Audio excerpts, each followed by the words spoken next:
السلام عليكم ورحمة الله وبركاته.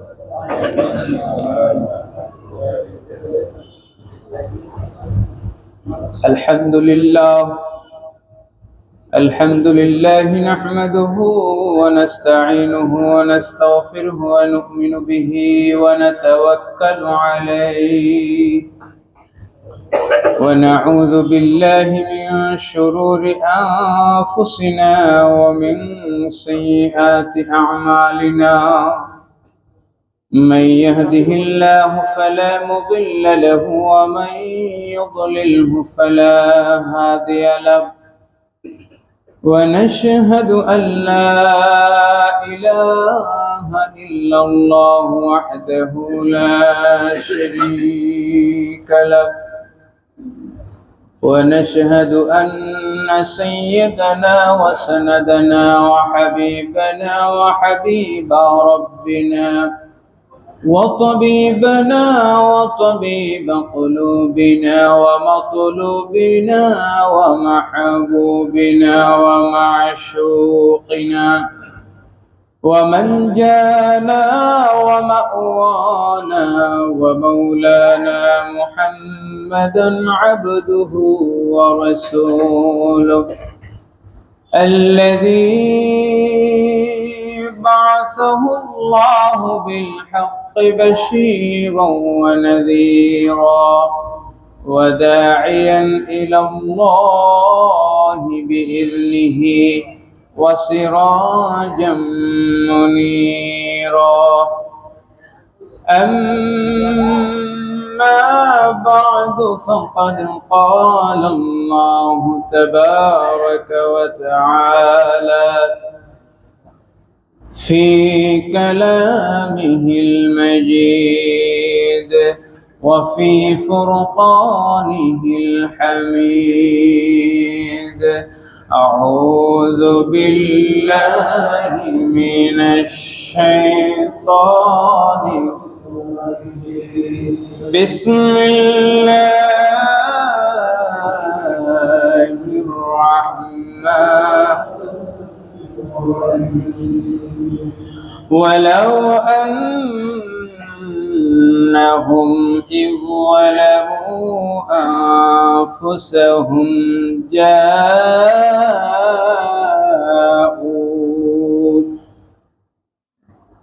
جاءوك فاستغفروا الله واستغفر لهم الرسول لوجدوا الله توابا رحيما.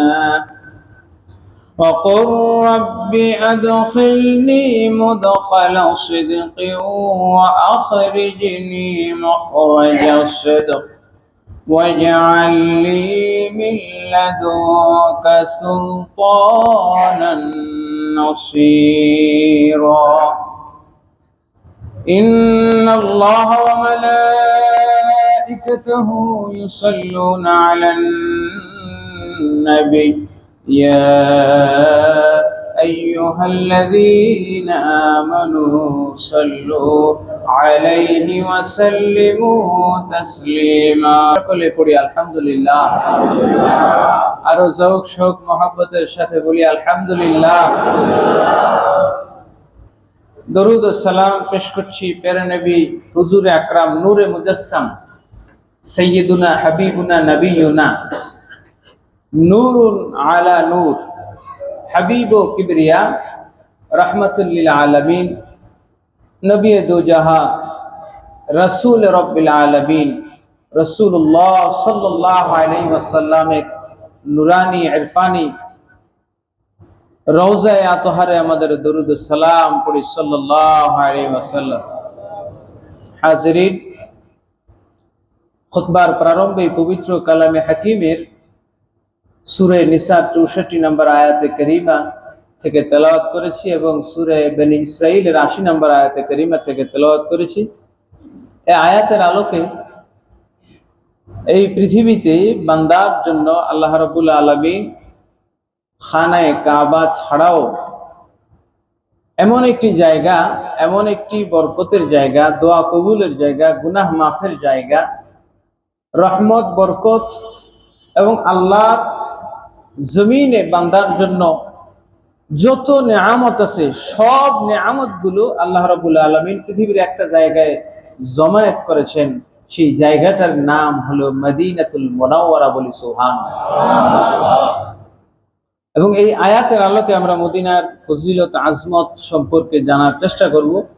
আল্লাহ তাবারাক ওয়া তাআলা আমাদেরকে মদিনার নূর, মদিনার মহাব্বত এবং মদিনার জিয়ারত আমাদের সকলের নসিব করুন। সকলে বলি আমিন। আরো শৌক শৌক মহাব্বত নিয়ে বলি আমিন। কি বলেন, আমাদের মন মদিনায় যাইতে চায় কি চায় না? এই পৃথিবীতে অনেক মানুষ দেখবেন, আমাদের বাংলাদেশে যেহেতু কর্মসংস্থান কম, অনেক যুবক আছে 10 বছর, 15 বছর, 20 বছর ধরে বিদেশ যাওয়ার চেষ্টা করতেছে। তাও তার ইচ্ছা সে মধ্যপ্রাচ্য কিংবা একটু নিম্নমানের কোনো দেশে যাবে না, তার ইচ্ছা ইতালি যাওয়া, ফ্রান্স যাওয়া, স্পেন যাওয়া। ঠিক কিনা বলেন? সেই জন্য সে অন্য দেশের মালদ্বীপের সুযোগ থাকলেও, মালয়েশিয়ার সুযোগ থাকলেও যায় না। আছে কি নেই? বহু যুবক আছে 5 লাখ টাকা করে দিয়ে দিছে, 10 লাখ টাকা করে জমা রাখছে, আবার অনেকবার 3বার দিছে, 3বারই 10 লাখ করে মেরেও খেয়ে ফেলছে। তারপরও বিদেশের নেশা তার ছাড়ে। কথা বলেন, আছে না নাই? হাজিরিন, এই জগতে পৃথিবীর প্রত্যেকটা মানুষের একটা জায়গার প্রতি একটা টান থাকে। যেমন আমরা এই বাংলাদেশের জন্য, এই বাংলাদেশে যত মানুষই বিদেশ যাক না কেন, অনেক বয়স্ক মানুষ দেখবেন বিদেশ গেলেও বলে আমেরিকার সিটিজেনশিপ পেয়েছে, তারপরে বলে যে আমি মারা গেলে আমার লাশটা অন্তত দেশে নিয়ে মাটি দিও। আছে নাকি নেই? যেই জায়গা থেকে যাকে সৃষ্টি করা হয়, বা যেই মানুষকে যেই জায়গার মাটি দিয়ে সৃষ্টি করা হয়, হাদিস শরীফে আছে আন-নাসু খুলিকা মিন তুরবাতিন, যেই মাটি থেকে মানুষ সৃষ্টি করা হয় সেই মাটির প্রতি তার একটা টান থাকে। বলে সুবহানাল্লাহ। এই টান দিয়েছেন কে? এই সমগ্র পৃথিবীর আমাদের যেরকম নারীর টানে, আমাদের নারী যেই জায়গায় পোতা থাকে, অর্থাৎ যেই জায়গায় জন্মগ্রহণ করার পর একটা শিশুর নারী কেটা তার বাড়ির আশেপাশে মাটির নিচে দাফন করে, তাই না? দেখবেন ওই শিশুটার বয়স হইলে ওই জায়গাটার প্রতি, ওই তার গ্রামের প্রতি, ওই তার জন্মস্থানের প্রতি, জন্মের ভিটার প্রতি তার একটা টান থাকে। এই পৃথিবীর সমস্ত নিয়ামতের মূল কেন্দ্র আমাদের ঈমানের একটা নাড়ি আছে, ঈমানের একটা টান আছে, ঈমানের একটা নাভি আছে, সেটা হলো মদিনাতুল মুনাওয়ারা। বলি সুবহানাল্লাহ। মক্কাতুল মুকাররমা হলো পৃথিবীর নাভি। মক্কাতুল মুকাররমা কি? পৃথিবীর নাভি। বলেন, একজন মানুষের মাথা থেকে পায়ের পাতা পর্যন্ত এটুকু দৈর্ঘ্য 3.5 হাত, 4 হাত, যার হাত অনুযায়ী, যে যার হাত অনুযায়ী দৈর্ঘ্য, তার শরীরের দেহের একেবারে মাঝ কেন্দ্র কোনটা? নাভিমূল। তো ঠিক এই পৃথিবীর সমগ্র পৃথিবীতে পৃথিবীর মূল একটা কেন্দ্র তো আছে নাকি? বলেন, যেই কেন্দ্রটা, সেই কেন্দ্রটা হলো মক্কাতুল মুকাররমা। এই জন্য দেখবেন আপনার মক্কায় পৃথিবীর যে বৃহৎ ঘড়িটা দেওয়া হয়েছে, এই ঘড়িটা, আমরা যে ঘড়ি বা টাইম ব্যবহার করি GMT+7 নাকি 6, এটা গ্রিনিচ, গ্রিনিচ একটা রেখা ধরে ওইখানে কেন্দ্র ধরে করা হয়। কিন্তু মক্কার যে ঘড়িটা আছে ওই ঘড়িটা গ্রিনিচ মান মেনটেন করে নেয়, বরং তারা হিসাব করেছে যে পৃথিবীর মূল কেন্দ্র হলো মক্কা, সুতরাং যে মূল মধ্য রেখাটা সেটা হবে মক্কাতুল মুকাররমার উপর দিয়ে। বলি সুবহানাল্লাহ। এজন্য তাদের ওই ঘড়ির মধ্যে গ্রিনিচ মান মেনটেন করা হয় না, বরং মক্কার যে টাইম, স্থানীয় টাইমটা মেনটেন করে ওইটাকে হিসাব করে তারা দিয়েছে। বলি সুবহানাল্লাহ। তো পৃথিবীর যেরকম কেন্দ্র মক্কাতুল মুকাররমা, আমাদেরও ঈমানের কেন্দ্র হলো মদিনাতুল মুনাওয়ারা। বলি সুবহানাল্লাহ। আল্লাহ রাব্বুল আলামিন কোরআনে কারীমে ইরশাদ করেছেন, আন-নাবিয়্যু আওলা বিল মুমিনিনা মিন আনফুসিহিম। আন-নাবিয়্যু আওলা বিল মুমিনিনা, নবী মুমিনদের কাছে কাছে, সবচেয়ে কাছে, আওলা, আলা এবং আওলা, সবচেয়ে কাছে, সবচেয়ে উপরে। তো কোথায়? মিন আনফুসিহিম, তাদের যে নফস আছে সেই নফসেরও আরো বেশি কাছে। বলি সুবহানাল্লাহ। তো নফসটা কি? নফস বুঝেন তো আপনারা নাকি? বলেন, নফস চিনেন? নফস কোথায় থাকে বলেন তো? মাথার মধ্যে, চোখের মধ্যে, কানের মধ্যে? কোথায়? না, শরীরের মধ্যে 10টা লতিফা আছে। 10টা লতিফা: কলব, রূহ, সের, খফি, আখফা, বাতস, খাক, বাত, নফস। তো নফস এর মাকাম হলো বুকে না, বুকে হলো কলব আর রূহ। বুকে কি? বাম দিকে হলো কলব। আল্লাহ রাব্বুল আলামিন এই কলব সম্পর্কে বলেন, ওয়ালাকিন তা'মাল কুলুবুল্লাতী হিয়া ফিস সুদূর। তাদের চোখ অন্ধ নয়, চোখগুলো দিয়ে তারা দেখে কিন্তু কলব দিয়ে দেখে না। আল্লাতী হিয়া ফিস সুদূর, যেই কলবটা হলো বুকের মধ্যে, বুকের বাম দিকে। বলি সুবহানাল্লাহ। আর ডান দিকে হলো রূহ। ডান দিকে কি বলেন? রূহ। এই রূহ সম্পর্কে আল্লাহ রাব্বুল আলামিনের হাবিবকে প্রশ্ন করা হলো, ইয়াসআলুনাকা আনির রূহ কুলির রূহু মিন আমরি রাব্বি। তারা আপনাকে রূহ সম্পর্কে জিজ্ঞেস করবে, আপনি বলে দিন রূহ হলো আমার প্রভুর একটা আদেশ মাত্র। এই আদেশটা যতক্ষণ তোমার দেহের মধ্যে আছে, তুমি সলিমুদ্দিন কলিমুদ্দিন আসো, আর রূহটা যখনই চলে যাবে আল্লাহর হুকুমে, তখন তুমি হবে সলিমুদ্দিনে কলিমুদ্দিনের ডেড বডি। ঠিক কিনা বলেন? এই গেল কলব এবং রূহ। এবার নফস। নফসের ব্যাপারে আল্লাহ রাব্বুল আলামিন বলেছেন, ওয়া ইন্নান নাফসা লাআম্মারাতুম বিসসু। এই একটা নফস 3 প্রকার: নফসে আম্মারা, নফসে লাওয়ামা, নফসে মুতমাইন্না। নফসে মুতমাইন্না যারা হবে তাদের ব্যাপারে আল্লাহ রাব্বুল আলামিন বলেন, ইয়া আইয়াতুহান নাফসুল মুতমাইন্না ইরজিই ইলা রাব্বিকি রাদিয়াতাম মারদিয়াহ ফাদখুলি ফি ইবাদি ওয়াদখুলি জান্নাতি। বলি সুবহানাল্লাহ। এবার এই আয়াতগুলো মিলাই আল্লাহ বলছেন, আন-নাবিয়্যু আওলা বিল মুমিনিনা মিন আনফুসিহিম। মুমিনদের নফসের উপরে তাদের নবী থাকে। সুবহানাল্লাহ বলবেন না? নফসের উপরে কে থাকেন? নবী। অর্থাৎ নিজেদের নফসের চাইতে, জীবনের চাইতে মুমিনগণ ভালোবাসেন কাকে? কথা বলেন, আমরা ভালোবাসি কিনা? তো নফস এর মাকাম হলো নাভিমূলে। কোথায়? কোথায় বলেন তো? নাভিমূলে। এবং এই নফসকেই আল্লাহ রাব্বুল আলামিন, নফসটা যখন আম্মারা থেকে নফসে লাওয়ামা হবে, কি হবে বলেন? নফসে লাওয়ামা। লাওয়ামা থেকে যখন নফসটা মুতমাইন্না হবে, কি হবে?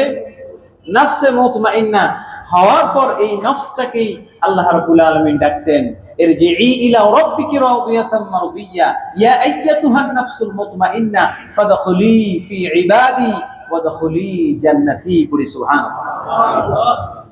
তাহলে এই নফস যখন মুতমাইন্না হবে রাসূলের প্রেমে, রাসূলের ভালোবাসা, অর্থাৎ রাসূলকে যখন আপনার নফস, আপনার কলব, আপনার রূহ, আপনার আত্মা, আপনার গোটা দেহটা যখন রাসূলকে ধারণ করবে, লালন করবে, তখনই রাসূলের রওজায়, রাসূলের রিয়াদুল জান্নায় আর আল্লাহর জান্নাতে আপনাকে ডাকা হবে। বলি সুবহানাল্লাহ। এই জন্য আমাদের দিলটা, আমাদের নফসটা, আমাদের কলবটা, আমাদের মনটা সব সময়, একজন ইমানদারের মনটা পড়ে থাকে কোথায়? কথা বলেন, বলেন না কোথায়?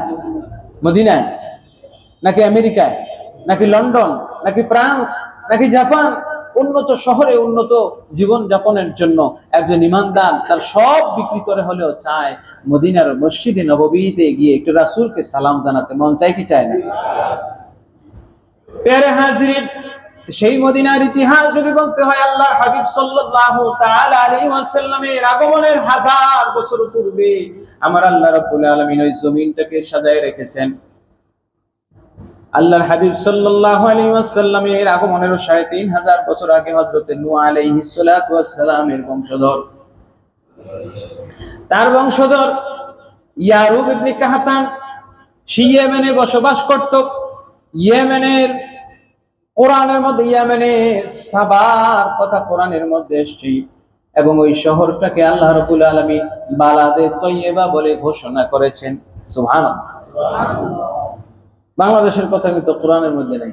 ইয়েমেনের সাবা, এই শহরটার কথা কোরআনে এসেছে, এবং বালাদে তৈয়বা পবিত্র রাষ্ট্র, উত্তম শহর, পবিত্র শহর হিসেবে ঘোষণা করেছেন, বলেন সুবহানাল্লাহ। তার মানে যে আমাদেরকে আল্লাহ কোনো নিয়ামত দেন নাই এমনটি নয়। আল্লাহ রাব্বুল আলামিন কোরআনে বলেছেন, ওয়াল বালাদুত তাইয়্যিবু ইয়াখরুজু নাবাতুহু ওয়াল্লাযী খাবুসা লা ইয়াখরুজু ইল্লা নাকিদা, বলি সুবহানাল্লাহ। বালাদে তৈয়ব হলো এমন শহর, যে শহরে একটা বীজ বপন করলে সঙ্গে সঙ্গে তার থেকে 7টা শীষ বের হয়। সুবহানাল্লাহ বলবেন না? আচ্ছা বলেন তো, আমাদের বাংলাদেশে এই জমিন আছে নাকি নাই? আছে। আছে নাকি নাই? আছে। আল্লাহ রাব্বুল আলামিন কোরআনে বলেছেন, মাসালুল লাযীনা ইউনফিকুনা আমওয়ালাহুম ফি সাবিলিল্লাহ কামাসালি হাব্বাতিন আনবাতাত সাবআ সানাবিলা ফি কুল্লি সুমবুলাতিন মিআতু হাব্বা ওয়াল্লাহু ইউদাঈফু লিমান ইয়াশা ওয়াল্লাহু ওয়াসিউন আলিম। জোরে জোরে বলি সুবহানাল্লাহ। বাংলাদেশে আমাদেরকে যে নিয়ামত দিয়েছেন, পৃথিবীর অন্য রাষ্ট্রে এই জিনিসটা দেন না। দুবাই পৃথিবীর সবচেয়ে উন্নত মানের শহর, সেখানে এক গাছি ধান গিয়ে লাগান, 300 বছর পরও যদি পানি দিতেই থাকেন, মনে হয় না যে সেখান থেকে আপনি 7টা এক গাছি ধানের বীজ লাগাইলেও সেখান থেকে উঠাইতে পারবেন, কারণ সেই মরুভূমি। আর বাংলাদেশের এক কাদা মাটির মধ্যে ফালাইয়া দিবেন, আগ্রহায়ণ মাসে ফালাবেন, 3 মাস পরে সেখান থেকে 1 মুঠ ধান ফালাইলে সেখান থেকে 1 মুঠ পাওয়ার সম্ভাবনা আছে নাকি নেই? এই নিয়ামত দিয়েছেন কে? এই নিয়ামতের কথা আল্লাহ বলছেন কোরআনে। তো ইয়েমেনের সাবা নগরীটা এমন ছিল, আমাদের দেশটাও এমন, কিন্তু হতভাগার দল, দুর্ভাগার দল হলাম আমরা। আমরা আমাদের দেশের মাটিকে প্রপারলি ইউটিলাইজ করতে পারি না। খালি বিল্ডিং বানাও আর বালু দিয়া সব ভরাট করো, আর বিল্ডিং বানাও আর ভাড়া খাও। হাজিরিন, এই জমিনে আল্লাহ যে নিয়ামত দিয়েছেন, অর্থাৎ সেই সাবায় যে নিয়ামত দিয়েছেন, সেই নিয়ামত কিন্তু আমাদেরকেও দিয়েছেন, এতে কোনো সন্দেহ। সাবার কথা আল্লাহ কোরআনে বলেছেন, ওয়াল বালাদুত তাইয়্যিব, পবিত্র শহর। কেমন শহর? বরকতময় শহর। কেমন? যে ওই শহরের মানুষ ঘর থেকে বের হয়ে মাথার মধ্যে বিশাল একটা টুকরি নিয়ে বের হইতো। শেখ আব্দুল হক মুহাদ্দিস দেহলভী রাহমাতুল্লাহ আলাইহি জাযবুল কুলুব ইলা দিয়ারিল মাহবুবের মধ্যে উল্লেখ করেছেন, মাদারিজুন নবুওয়াতের মধ্যে উল্লেখ করেছেন। কেউ অনেকে ঘুমাইতেছেন দেখি, ঘুমাচ্ছেন কেউ? একটু জোরে জোরে জিকির করে লা ইলাহা ইল্লাল্লাহ, সকলে বলে আলহামদুলিল্লাহ। সাবার মধ্যে আল্লাহ সুবহানাহু ওয়া তাআলা তাদের জমিনটা এমন উর্বর বানিয়েছেন, যে জমিনের মধ্যে আপনার একটা লোক মাথার মধ্যে বিশাল টুকরি নিয়ে বের হইতো। বের হওয়ার পর সে যখন 1-1.5 মাইল 2 মাইল হাঁটতো, হাঁটার পরে টুকরি নিয়ে আর হাঁটতে পারতো না, টুকরিটা ফলে বোঝাই হয়ে যাইত। কিসে বোঝাই হতো বলেন? ফলে বোঝাই হয়ে যেত, অর্থাৎ গাছ থেকে ফল তার ছেড়াও লাগতো না, পাইকা পাইকা এরকম হয়ে থাকতো। তো ওই শহরে যেহেতু এত বরকত, যেই শহরে বেশি টাকা উড়ে, ঢাকা শহরে মানুষ ছোটবেলায় শুনতাম খালি টাকা উড়ে, এই জন্য সারা বাংলাদেশের 64 জেলার সব মানুষ, 63 জেলার সব মানুষ ঢাকা ভিড় করছে। এই জন্য ঢাকার এখন লোক সংখ্যা মেগা সিটি 3 কোটি পার হয়ে গেছে। যেখানে টাকা উড়ে সেখানে তো যায়। তো সাবার মধ্যে এত যেহেতু বরকত, পৃথিবীর সব মানুষগুলো ওই জায়গায় ভিড় করছে। কি করছে? ভিড় করছে। তো ওই শহরের মানুষগুলো এর থেকে একটু মিলিয়ে নেবেন নিজেদের অবস্থান। যেই শহরে বেশি জিনিস, যেই ফল বেশি পাইকা যায়, বেশি অনেক বেশি ফল ধরে, দেখবেন কিছুদিন পর ওই গাছটা থাকে না। তো ওই শহরের লোকেরা আল্লাহর কাছে ফরিয়াদ করলো, রব্বুল আলামিন সবাই মিলে হুজুরকে বললো, হুজুর দোয়া করবেন। আপনারা তো আয়েশা মাঝে মধ্যে অনেক ব্যাপারে অনেক বিষয়ে দোয়া চান। কিছু আছে দোয়া এমন যেগুলো শরীয়তের পক্ষে, কিছু আছে শরীয়তের বিপক্ষেও দোয়া চান। চাই কি চায় না? আছে। হুজুরা করবে কি? হুজুরের হাদিসের মধ্যে লাউয়ের কথা আছে, আল্লাহ রাসূল লাউ খাইছেন। এখন হুজুর লাউয়ের বয়ান করার পর বাহিরে মসজিদের সামনে লাউ বিক্রেতার সব লাউ বেঁচে গিয়া, এখন বেগুনওয়ালা এসে বলতেছে, হুজুর আপনি ওনার পক্ষে আইসা লাউয়ের হাদিস বললেন, ওনার লাউ সব বিক্রি গেল, আমারটা করবেন এই দেন 1 কেজি বেগুন হাতে দিলাম, আপনি বেগুনের হাদিস কোন? কারণ বেগুনের কথা তো আর কোরআনের মধ্যে নাই। কথা বুঝতে পারছেন? মধুর কথা আছে, মধুর কথা আছে নাকি নাই? হাজিরিন, তো যাই হোক, তারা আল্লাহর কাছে দোয়া করলো, এমন দোয়া যেটা শরীয়তে জায়েজ নাই। আমরাও চাই এমন কিছু জিনিস আল্লাহর কাছে চাই অনেক সময়, যে জিনিসটা আমাদের জন্য কল্যাণজনক নয়, মঙ্গলজনক নয়, যেটা শরীয়তে নিষেধ করা হয়েছে, এই জিনিসও চাই। তারা আল্লাহর কাছে চাইলো, জনসংখ্যা নিয়ন্ত্রণ, বার্থ কন্ট্রোল কি বলেন, আমাদের এই শহরে এই দেশে এটা নিয়ে একটা মন্ত্রণালয় পর্যন্ত আছে নাকি নেই? হাজারি তারা আল্লাহর কাছে চাইলো যে আল্লাহ, এই শহরে এত লোক বাড়ছে, ফলও যেমন বাড়ছে, মানুষও বাড়ছে, আল্লাহ হাঁটতে হয়, কি করতে হয়?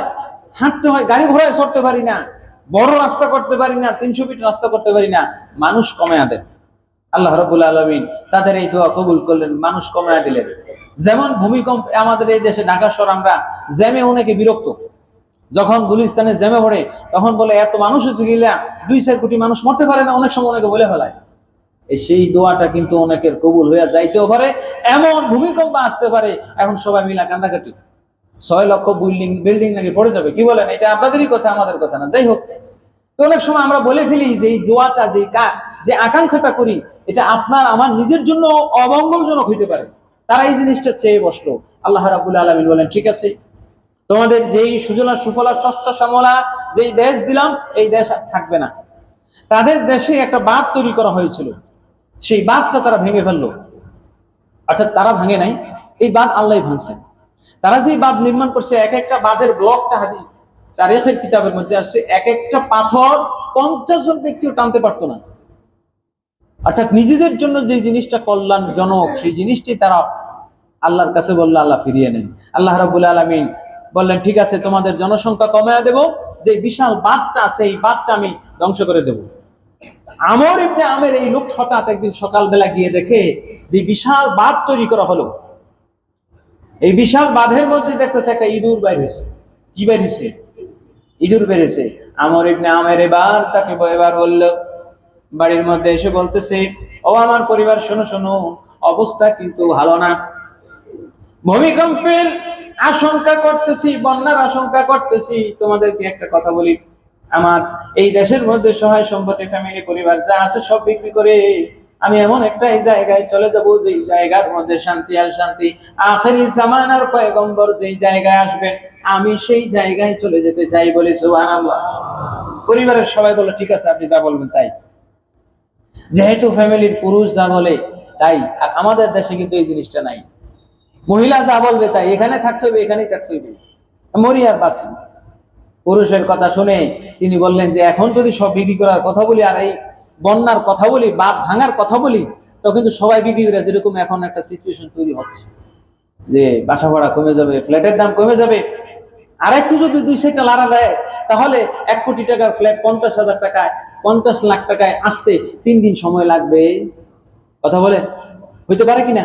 2-4টা ভূমিকম্প আর একটু লাড়াটারও ভালো করে দিলে, আর 10, 50, 20 হাজার বিল্ডিং যদি পড়ে, তা আপনাদের যাদের বিল্ডিং এর ফ্ল্যাট কিনছেন 1.5 কোটি টাকা, উনি বলবেন থাক, আমার 20 লাখ টাকা দেন, আমি দেশে যাই। হইতে পারে কি পারে না? এই সিচুয়েশনটা ওইখানে ক্রিয়েট হলো, হবে। এই জন্য উনি বললেন যে আমি এই সিচুয়েশন ঘটতে দেব না।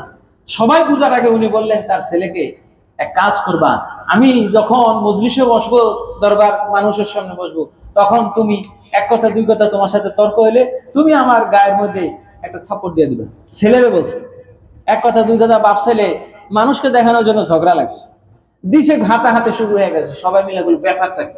এখন বাপ সেইটা গিয়া রেগা গিয়া বলতেছে, আমি আর এই দেশে থাকবো না, যেই দেশে ছেলে বাবার সাথে বেয়াদবি করে। রাইগা উঠা বলতেছে, এই আমার জমি জমা যা আছে, বাড়িঘর যা আছে, কে কিংবা দাঁড়াও। সবাই বলতেছে, আমর ইবনে আমেরের রাগকে স্বাগত জানাও, এই যে বেটা স্যাচ্ছে, এর এখন দমাইতে হবে। ঠিক আছে, কত বিক্রি করবার দাম চাইলো, ন্যায্য মূল্যের চাইতে বেশি দামে বিক্রি করা তল্পা নিয়ে মদিনা শরীফে গিয়ে চলে গেল। বলেন সুবহান।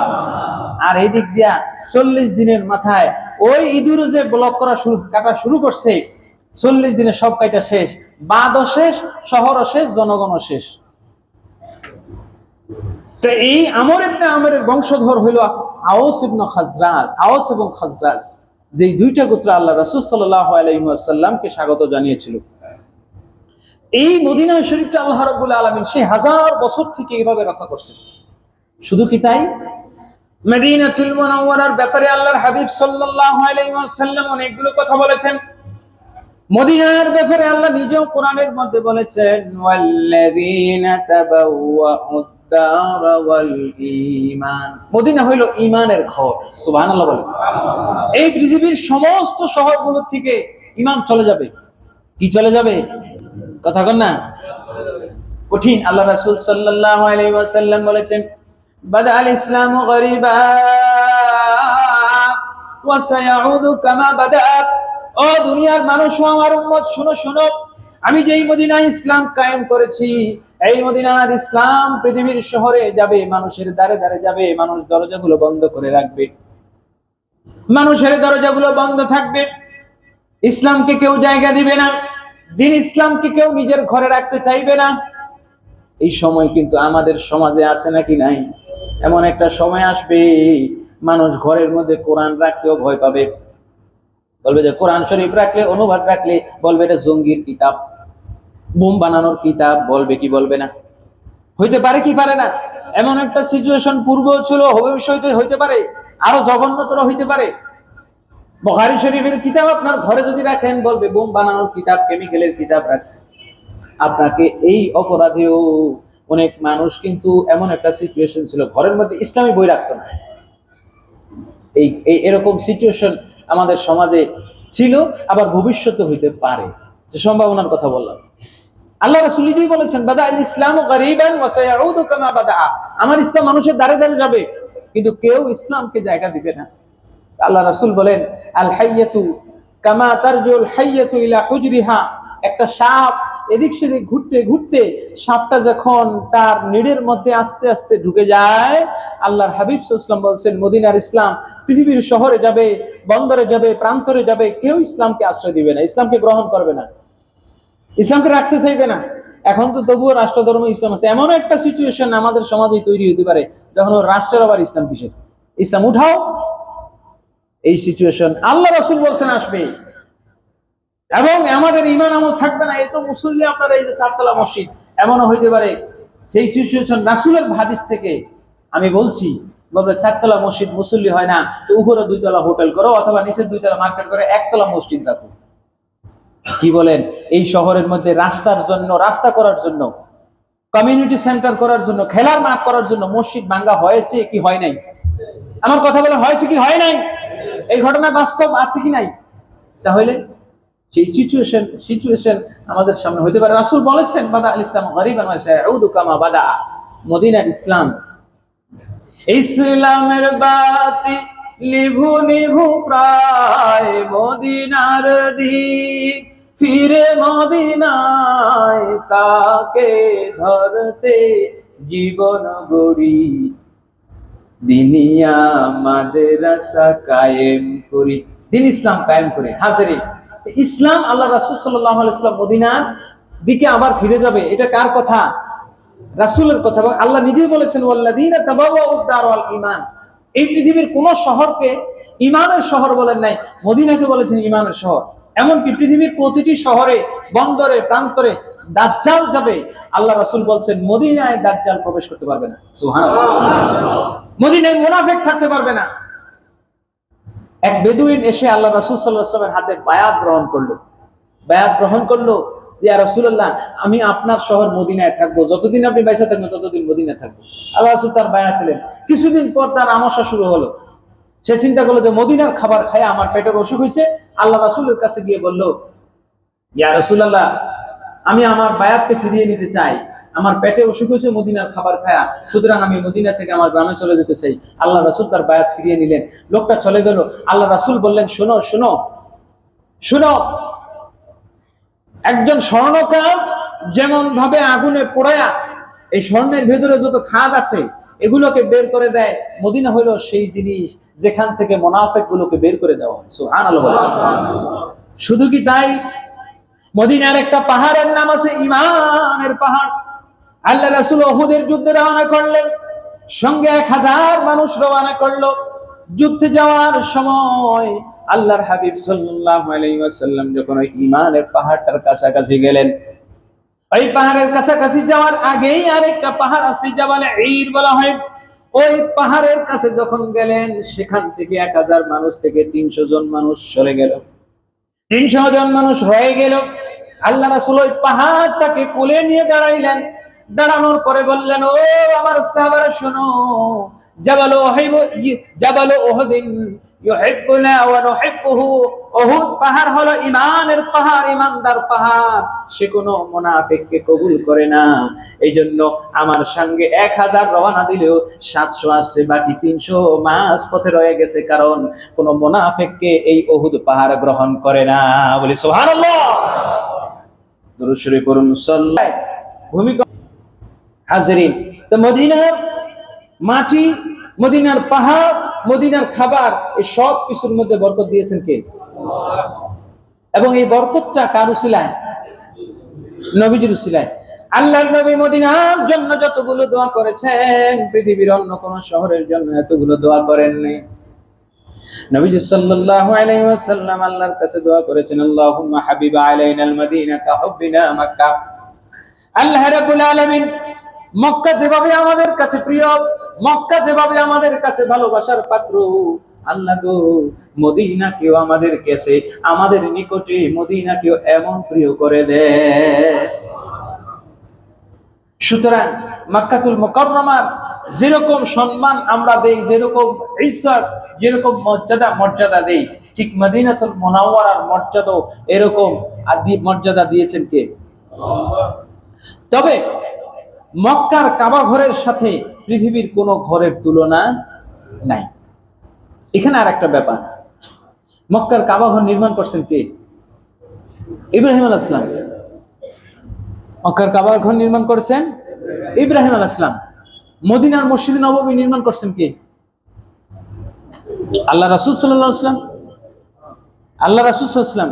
এখানে একটা বিষয় বুঝার, সেই বিষয়টা হলো যে মক্কার যেই যেই স্মৃতিগুলো আছে, মক্কার যেই জায়গায় যাওয়া ফরজ, যেই জায়গায় যাওয়া ওয়াজিব, যেই জায়গায় যাওয়া মুস্তাহাব, যেই জায়গায় যাওয়া সুন্নত, হজ যে নিদর্শনগুলো, আরাফাতের ময়দানে যাওয়া, এই আরাফাতের ময়দানটাও ময়দান হলো কোন নবীর উসিলায় বলেন তো? আদম হাওয়ার উসিলায়। কার উসিলায়? একটু বলেন তো কার উসিলায়? আদম এবং হাওয়া যেই জায়গায় একসাথে মিলিত হইলেন, ওই জায়গায় অবস্থান করা, আরাফাতের ময়দানে অবস্থান করা ফরজ, ওয়াজিব, সুন্নত কোনটা বলেন তো? ফরজ। কই কি বলেন? ফরজ। তাহলে আদম এবং হাওয়া আলাইহিস সালাম যেই ময়দানের মধ্যে একত্রিত হইলেন, যেই ময়দানের মধ্যে একসাথে থাকছেন, সেই ময়দানে যাওয়া যদি ফরজ হয়, আমার নবী যেই জমিনে ঘুমে আছেন ওই জায়গায় যাওয়া কি ফরজ না সুন্নত? কিন্তু এইখানে বিষয়টা, মূল বিষয়টা বুঝে নিয়েন। আল্লাহ রাব্বুল আলামিন এটা ফরজ করে দিয়েছেন। এটা ঈমানের একটা পরীক্ষা, যে তুমি আরাফাতের ময়দানে যেমন ফরজ করে দিয়েছি যাওয়া, মদিনায় যাওয়া ফরজ করি নাই, এটা আমি ঈমানের টেস্ট নেব। আরাফাতের ময়দানকে যেভাবে মর্যাদা দাও ফরজ করার কারণে, আমি এটাকে নফল করে দিলাম, মুস্তাহাব করে দিলাম, দেখি কে বেশি ভালোবাসে। সুবহানাল্লাহ। সাফা মারওয়া সাই করা, সেটা তো আল্লাহ নিজেই বলেছেন, ইন্নাস সাফা ওয়াল মারওয়াতা মিন শাআইরিল্লাহ ফামান হাজ্জাল বাইতা আও ইতামারা ফালা জুনাহা আলাইহি আন ইয়াতাওয়াফা বিহিমা। জোরে জোরে বলি সুবহানাল্লাহ। সাফা এবং মারওয়া এই দুই পাহাড়ে সাই করা কি ওয়াজিব। এই দুই পাহাড়ে কেন সাই করি? কারণ এই দুই পাহাড়ের মধ্যে হযরতে মা হাজেরা আলাইহিস সালাম তিনি 7 বার দৌড়েছেন। তো মা হাজেরা যেই পাহাড়ের মধ্যে 7 বার দৌড়াইছেন, ওই পাহাড়ে যাওয়া যদি ওয়াজিব হয়, যেই বদরের পাহাড়ে আমার নবী দৌড়াইছেন, যেই উহুদের পাহাড়ে বারবার প্রতি সপ্তাহে আমার নবী গিয়েছেন, ওই পাহাড়ে যাওয়া কি বলেন? সুবহানাল্লাহ। এটা আল্লাহ ফরজ করেন নাই, ওয়াজিব করেন নাই। এটা ঈমানের পরীক্ষা। দেখেন, যে পাথরের উপরে দাঁড়ায়া হযরত ইব্রাহিম কাবা ঘর তৈরি করলেন, নির্মাণ করলেন, সেই পাথরটার নাম হলো মাকাম ইব্রাহিম। আল্লাহ রাব্বুল আলামিন ওই পাথরটার ব্যাপারে বললেন, ওয়াত্তাখিযু মিন মাকামি ইব্রাহিম মুসাল্লা। আচ্ছা বলুন তো, ইব্রাহিম আলাইহিস সালাম যে পাথরে দ্বারা কাবা ঘর নির্মাণ করেছেন, ওই পাথরে 2টা রাকাত নামাজ পড়া কি ওয়াজিব? কি বলেন? ওয়াজিব যদি হয়, তাহলে আমার নবী যেই পাথরে, যেই মাটিতে, যেই জমিনে দাঁড়ায় মসজিদ নির্মাণ করেছেন, মসজিদ নববী, ওই পাথরের দাম কম না বেশি? কিন্তু আল্লাহ এটার কথা কোরআনে দেন নাই, কারণ ওয়াজিব হবে, আবশ্যক হবে, কষ্ট হবে উম্মতের জন্য। নবী নিজেই দেন নাই, চান নাই। এটা বুঝতে পারছেন? মক্কায় যতগুলো নিয়ামত আছে, মক্কায় যতগুলো নিয়ামত আছে, এই নিয়ামত গুলো এক একজন নবীকে কেন্দ্র করেই তো নাকি? হাজরা আসওয়াদে আমি চুমু দেই, আমরা চুমু দেই, এই পাথরটাতে আদম আলাইহিস সালাম বগলতুলি করে আনছেন, বা যেভাবে জান্নাত থেকে আনছেন, তো এই পাথরটাকে আমরা এত চুমু দেই, সম্মান করি, জান্নাতি পাথর। আর এছাড়াও মূল আরেকটা কারণ, সেটা হলো আদমের স্পর্শ আছে, তাই তো? এক একটা স্মৃতি, প্রত্যেকটা স্মৃতি, মুজদালিফায় অবস্থান করা এটাও ওয়াজিব, কারণ মুজদালিফায় হযরত আদম হাওয়া দুইজন প্রথম রাত্রি যাপন করেছেন। সেখানে আমরা কি দিনে থাকি না রাত্রে থাকি? তাহলে এই প্রত্যেকটা স্মৃতি নবীদের, আদম আলাইহিস সালাম থেকে নিয়ে শুরু করে হযরত ঈসা আলাইহিস সালাম, প্রত্যেক নবীর স্মৃতি মক্কায়, এবং সেটা আল্লাহ ফরজ করে দিয়েছেন, ওয়াজিব করে দিয়েছেন। আর আমার নবীর সমস্ত স্মৃতি মদিনায় রাখছেন। আল্লাহ বলছেন, আমি এটা ফরজ করলাম না, আমি এটা ওয়াজিব করলাম না, আমি ইমানদারের ইমান দেখবো যে মক্কাকে যে মূল্যায়ন করে, মক্কাকে যে মহব্বত করে, মক্কার সাথে সাথে মদিনাকে কেউ মহব্বত করে কি করে না, আমি দেখবো। কারণ আমি আল্লাহ মক্কাকে যেভাবে সম্মান দিয়েছি, মক্কার মর্যাদা যেভাবে বাড়িয়েছি, মক্কায় যেভাবে জমজম রেখেছি, মদিনায় হাউজে কাউসার রেখেছি, সুবহানাল্লাহ। মক্কায় নবী ইসমাঈল আলাইহিস সালামকে রেখেছি, মদিনায় নবী মুহাম্মদুর রাসূলুল্লাহ রেখেছি, মক্কায় উহুদ পাহাড় রেখেছি, মক্কাতুল মুকাররমায় সাফা মারওয়া রেখেছি, মদিনায় উহুদ পাহাড় রেখেছি, সুবহানাল্লাহ। মক্কায় আমি ইব্রাহিমের ঘর খানায় কাবা রেখেছি, মদিনায় আমি মুহাম্মদুর রাসূলুল্লাহর ঘর মসজিদে নববী রেখেছি, সুবহানাল্লাহ। হাজিরিন, এজন্য অনেকে এই জিনিসগুলো বুঝে না, আমরা বুঝি না যে মক্কার সাথে মদিনার সাথে অ্যাট্রাকশনটা কি, মূল্যায়নটা কি। আমার আল্লাহ রাব্বুল আলামিন মক্কায় যতগুলো নিয়ামত দিয়েছেন, মদিনায় এর সাথে বেশি দিয়েছেন, সুবহানাল্লাহ। মক্কার মধ্যে একটা কুয়া, একটা কুয়া, যে কুয়াটা জান্নাত থেকে এসেছে। আল্লাহর হাবিব সাল্লাল্লাহু আলাইহি ওয়াসাল্লাম বলেন, ইসমাঈলের পদাঘাতে, ইসমাঈল আলাইহিস সালাতু ওয়াস সালামের পায়ের আঘাতে জমজম বের হয়েছে। আর মদিনায় 8টা কূপ রয়েছে। কয়টা? কথা বলেন। 8টা কূপ রয়েছে। 8টা কূপের মধ্যে একটা আছে বীর আরিস। আল্লাহর হাবিব সাল্লাল্লাহু আলাইহি ওয়াসাল্লাম, লম্বা ঘটনা আছে, নবীজি বলেছেন বীর আরিস এটা হলো জান্নাতের একটি কুয়া, বলেন সুবহানাল্লাহ। আরেকটা আছে বীর গারস। আল্লাহর হাবিব সাল্লাল্লাহু তাআলা আলাইহি ওয়াসাল্লাম বলেছেন বীর গারস হলো, এটি এমন একটি জান্নাতের কুয়া, এটি হলো শিফা, মানুষ এখান থেকে পানি পান করবে। সাহাবায়ে কেরাম পানি পান করতেন, গোসল করতেন। কেউ যদি বড় অসুস্থ হইতো, এই বীর গারস নিয়ে 3 দিন গোসল করে ভালো হয়ে যেত। আয়েশা সিদ্দিকা রাদিয়াল্লাহু তাআলা আনহার হাদিস, বলি সুবহানাল্লাহ। বীর গারস আছে। আল্লাহর হাবিব সাল্লাল্লাহু আলাইহি ওয়াসাল্লাম বীর গারসে এখন গেলে মাঝখান দিয়ে বন্ধ ছিল। আমি হজে গিয়ে ওমরায় গিয়েছি, তখনও পেয়েছি খোলা। বিগত 40-50 বছর ধরে, অনেক দিন ধরে এটা বন্ধ ছিল। তারা বলতো যে এগুলো জায়গায় জায়েজ মানুষ শিরক করবে, কিন্তু এখন হয়তো বা বদল দেওয়া হয়েছে যে এগুলো রাসূলের বরকত। বীর গারসের ব্যাপারে তিরমিজি শরীফের লম্বা হাদিস এসেছে। আল্লাহ রাসূল সাল্লাল্লাহু আলাইহি ওয়াসাল্লাম গিয়ে ওই কূপের মধ্যে প্রথমেই থুতু দিলেন, বলেন সুবহানাল্লাহ। আল্লাহ রাসূল যদি কোনো লবণাক্ত পানির মধ্যে থুতু দেন, সেই লবণটা মিষ্টি, একেবারে মিষ্টি, মধুর মতো মিষ্টি হয়ে যায়, বলেন না সুবহানাল্লাহ। এই বরকত দিয়েছেন কে? আমার নবী নিজেই তো বরকতের নবী। হযরত মূসা আলাইহিস সালাতু ওয়াস সালামের মুজিজা ছিল, আল্লাহ রাব্বুল আলামিন তার লাঠির আঘাতে ফানফাজারাত মিন হুসনাতা আশারা আইনা, মূসা আলাইহিস সালাম লাঠি দিয়ে পাথরে আঘাত করেছে। পাথরে আঘাত করার ফলে পাথর থেকে 12টি ঝর্ণাধারা বেরিয়েছে। কয়টা? বলেন কয়টা? এবং কিসের থেকে? পাথর থেকে। আচ্ছা বলেন তো, পাথর থেকে পানি বের হওয়া স্বাভাবিক না হাতের আঙ্গুল থেকে পানি বের হওয়া স্বাভাবিক? পাথর থেকে তো এমনি পানি বের হয়। পৃথিবীতে যত নদী আর যত ঝর্ণা আছে সব তো পাথর থেকেই। আল্লাহ নিজেই বলেছেন, ওয়া ইন্না মিনাল হিজারাতি লামা ইয়াতাফাজ্জারু মিনহুল আনহার। পৃথিবীতে এমন কত পাথর আছে যেগুলো থেকে নহর, ঝর্ণা প্রবাহিত হয়, সুবহানাল্লাহ। পাথর থেকে পানি প্রবাহিত হয়, এটি একটা স্বাভাবিক বিষয়। কিন্তু যদি বলি কারো 2 হাত থেকে, এই 2 হাত এভাবে আঙ্গুল ছড়িয়ে রাখছেন, আর এই ট্যাবের মতো পানি পড়তেছে, 1400 মানুষ ওযু করতেছে এই হাতের পানি দিয়ে, বলে সুবহানাল্লাহ। এই মুজিজা আমার নবীকে দিয়েছেন কে? সুতরাং এগুলো বুঝতে হবে। জমজম কুয়ার যদি মূল্য এত হয়, বীর গারসের মূল্য কত? যে বীর গারস শুধু থুতুই দেন নাই, কিছুক্ষণ পর আল্লাহর হাবিব সাল্লাল্লাহু আলাইহি ওয়াসাল্লামের কাছে এক সাহাবী মধু নিয়ে আসলেন হাদিয়া। আল্লাহর হাবিব একটু মধু খাইলেন, বাকি মধুটুকু ওই কুয়ার মধ্যে ঢেলে দিলেন। কিছুক্ষণ পর আরেকজন সাহাবী একটু বকরির দুধ আনছে। দেখেন আল্লাহর হাবিব সাল্লাল্লাহু আলাইহি ওয়াসাল্লামের সুহবতে আল্লাহ রাসূলের বরকতগুলো, এই জায়গাগুলো আমাদের প্রত্যেকের দেখতে মন চাই কি চায় না? আল্লাহ রাসূল এই বীর গারসের ব্যাপারে বলেছেন। এরপরে দুধ দেওয়ার পরে আল্লাহ রাসূল দুধটুকু পান করে ওই কূপের মধ্যে ঢেলে দিলেন। দেওয়ার পরে আল্লাহ রাসূল সাহাবায়ে কেরামদেরকে বললেন, শোনো, আমি ডাল্লাহ কিয়ামত পর্যন্ত এই কূপটা জারি থাকবে এবং কিয়ামত পর্যন্ত আমার যত সাহাব, আমার যত উম্মত আসবে তারা আমি নবীর থুতু মোবারক, আমার সুর মোবারক, আল্লাহ রাসূল বলেছেন সুরুল মুমিনের শিফা, একজন ইমানদারের মুখের জিনিস আরেকজন খাইলে সেটা শিফা। তো কিয়ামত পর্যন্ত আমার যত উম্মত আসবে তারা এখান থেকে পানি পান করবে, আমি নবীর ঝুঁটা তারা পান করবে। নবী যে ওই কূপটাকে এত মহব্বত করতেন, মসজিদে নববী থেকে কয়েক মাইল দূরে, 7-8 কিলোমিটার দূরে, আপনারা গেলে দেখবেন। আল্লাহ রাসূল বলছেন, আমার যখন ওফাত হয়ে যাবে তো এই বীর গারস থেকে পানি নিয়ে, আরো যে 7টা কূপ আছে এই 7টা কূপ থেকে পানি নিয়ে আমাকে গোসল দিও, কারণ এই কূপগুলো আমার খুব প্রিয়। বলেন সুবহানাল্লাহ। এমন আরেকটা কূপ হলো বিইরে রুমা, এরপরে বিইরে বুদা। বিইরে বুদা একটা কূপ আছে, 8টা কুয়ার মতো আছে।